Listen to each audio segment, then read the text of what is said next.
नमस्कार बच्चों, संस्कृत कक्षा में एक बार फिर आप सभी का स्वागत है। मैं आशा करती हूँ कि आप सभी स्वस्थ होंगे। आज हम संस्कृत कक्षा 8वीं का पाठ 3 पढ़ेंगे, जिसका नाम है डिजी भारतम। इससे पहले मैंने आपको प्रथम पाठ पढ़ाया था, जिसका नाम सुभाषितानी था, जिसमें सुंदर श्लोकों के बारे में हमने ज्ञान प्राप्त किया था। और द्वितीय पाठ पढ़ाया था, जिसका नाम था विलस्य वाणी न कदापि में श्रुता। यह एक कहानी थी। आइए आज तृतीय पाठ का अध्ययन करते हैं, जिसका नाम है डिजी भारतम। डिजी भारत का मतलब तो आज समझते ही हो, डिजिटल इंडिया।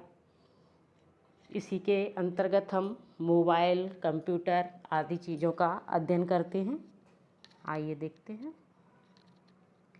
पाठ से पहले हम पाठ में जो कठिन शब्द होते हैं उनके बारे में पढ़ेंगे। जैसे शब्द है संपूर्ण विश्व, मीन्स सारे संसार में। मनसी, मन में। जिज्ञासा, जानने की इच्छा। काल परिवर्तनेन सह, मतलब समय बदलने के साथ। मानवस्य, मानव का। प्राचीन काले, प्राचीन समय में। ज्ञानस्य, ज्ञान का। तालपत्रोपरि, ताड़ के पत्तों के ऊपर। कर्गदोपरि, कागज के ऊपर। उत्पद्यते, उत्पन्न होता है। अनंतरम, बाद में। बच्चों, ये इस पाठ के कठिन शब्द थे। आइए पाठ का अध्ययन करते हैं। अद्य संपूर्ण विश्वे डिजिटल इंडिया इतस्य चर्चा श्रूयते। अस्य पदस्य कः भावः इति मनसि जिज्ञासा उत्पद्यते। अस्य मीन्स आज, संपूर्ण यानी पूरे, विश्व यानी संसार में डिजिटल भारत की चर्चा सुनी जाती है। इस शब्द का क्या भाव है, ऐसी मन में जानने की इच्छा उत्पन्न होती है। काल परिवर्तनेन सह मानवस्य आवश्यकता अपि परिवर्तते। काल यानी समय, समय के बदलने के साथ मनुष्य की आवश्यकता भी बदल गई। प्राचीन काले ज्ञानस्य आदानम प्रदानम मौखिकम आसीत्।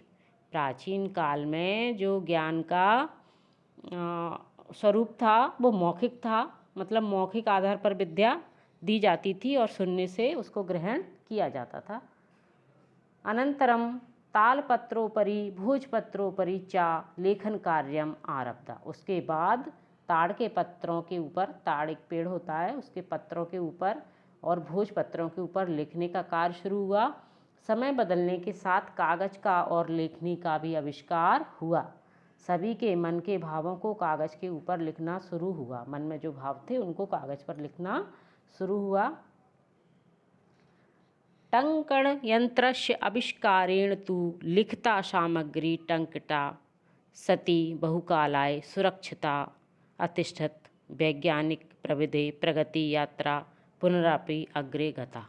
छपाई के यंत्र के आविष्कार से तो लिखी हुई सामग्री लंबे समय तक सुरक्षित हो गई। वैज्ञानिक तकनीकी की प्रगति फिर भी आगे रही। अद्य सर्वाणि कार्याणि षडङ्गका नामकेन यंत्रेण साधितानि भवन्ति। समाचारपत्राणि पुस्तकानि च कंप्यूटर माध्यमेन पठ्यन्ते लिख्यन्ते च। आज सभी कार्य कंप्यूटर नामक यंत्र से संभव होते हैं। समाचार पत्र और पुस्तक कंप्यूटर के माध्यम से पढ़ी और लिखी जाती हैं। कर्गदो उद्योगे वृक्षः कर्तयन्तेषं परं संगणस्य अधिकाधिक प्रयोगेण वृक्षाणां कर्तने न्यूनतां भविष्यति इति विश्वासः। कागज के उपयोग में वृक्षों को काटा जाता था, परंतु कंप्यूटर के अधिक प्रयोग से पेड़ों की कटाई भी कम हो गई है, ऐसा विश्वास है। इससे पर्यावरण की सुरक्षा की दिशा में भी महान उपकार होगा। अधुना आपणे वस्तु क्रमार्थम रूपकाणाम अनिवार्यता नास्ति। डेबिट कार्ड, क्रेडिट कार्ड इत्यादि सर्वत्र रूपकाणां स्थानं गृहीतवन्ति। अब दुकानों में वस्तु खरीदने के लिए रुपयों की ज़रूरत नहीं है। डेबिट कार्ड, क्रेडिट कार्ड आदि सब ने रुपयों का स्थान ले लिया है। वित्तकोशस्य चापि सर्वाणि कार्याणि षडङ्कयन्त्रेण सम्पाद्यन्ते। वित्तकोशस्य यानी बैंकों के सभी काम कंप्यूटर के माध्यम से संपन्न होने लगे हैं। अनेक प्रकार के अनुप्रयोग मुद्रा रहित लेन देन के लिए भी सहायक हैं। मुद्रा रहित लेन देन यानी अब जेब में पैसों के रखने की आवश्यकता नहीं है।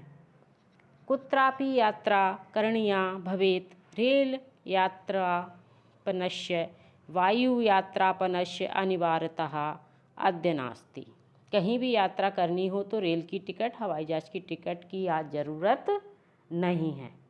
सर्वाणि पत्राणि अस्माकं चलदूरभाषेन यंत्रे ईमेल इति स्थाने सुरक्षितानि भवन्ति यानि सनद्धस्य वयं स्वकारणं यात्रायाः आनंदं ग्रहणीयमः।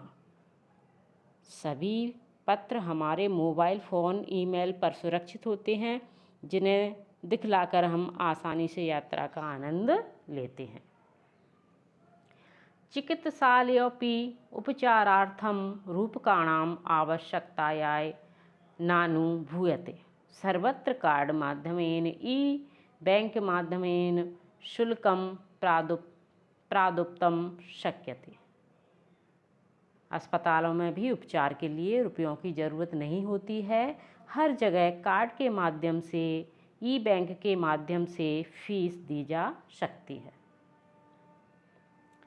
तद्दिनं नाति दूरं यदा वयं हस्ते एकमात्रं चलदूरभाषयन्त्रमादाय सर्वाणि कार्याणि साधयितुं सर्वथा भविष्यामः।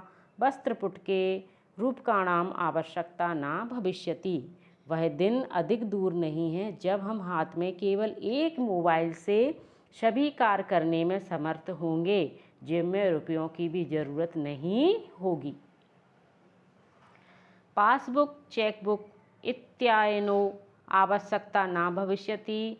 पठनार्थ पुस्तकानां समाचारपत्राणाम् अनिवार्यता समाप्तप्राया भविष्यति। पासबुक, चेकबुक की ज़रूरत नहीं होगी। पढ़ने के लिए पुस्तकें, समाचार पत्रों की भी ज़रूरतें समाप्त हो जाएंगी।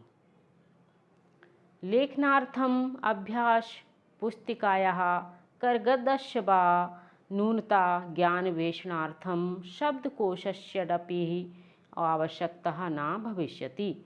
लिखने के लिए अभ्यास पुस्तिका की, कागज़ की और नए शब्दों को खोजने के लिए शब्दकोश की यानी कि डिक्शनरी की भी आवश्यकता नहीं होगी। अपरिचित मार्गस्य ज्ञानार्थं मार्गदर्शकस्य मानचित्रस्य आवश्यकतायाः अनुभूति अपि न भविष्यति। अनजाने रास्ते को जानने के लिए अब हमें किसी भी मानचित्र की ज़रूरत नहीं होगी। एतत् सब एकनेव यंत्रेण कृतं शक्यत। शाकादि कार्यर्थं फलक्रियार्थं विश्रामगृहेषु कक्षं सुनिश्चितं कर्तुं चिकित्सालये शुल्कं प्रादुप्तम्। यह सब एक ही यंत्र से किया जा सकता है। सब्जियां खरीदने के लिए, फल खरीदने के लिए, विश्राम घरों में कमरा सुनिश्चित करने के लिए, अस्पतालों में फीस देने के लिए, विद्यालये महाविद्यालये चापि शुल्कं प्रदातुं की बहुनां दानमपि दातुं चलदूरभाषयन्त्रमेव अलं डिजिभारतामिति अस्यादिशि वयं भारतीया द्रुतगत्या अग्रेसरामः। विद्यालयों और महाविद्यालयों में भी फीस देने के लिए, अधिक क्या दान देने के लिए में भी मोबाइल फ़ोन पर्याप्त है। मतलब विद्यालय और महाविद्यालय में फ़ीस भरने के लिए और आपको कहीं दान भी देना है तो उसके लिए भी मोबाइल फ़ोन पर्याप्त है। डिजी भारत की इस दिशा में हम भारतीय तीव्र गति से आगे बढ़ रहे हैं। धन्यवाद।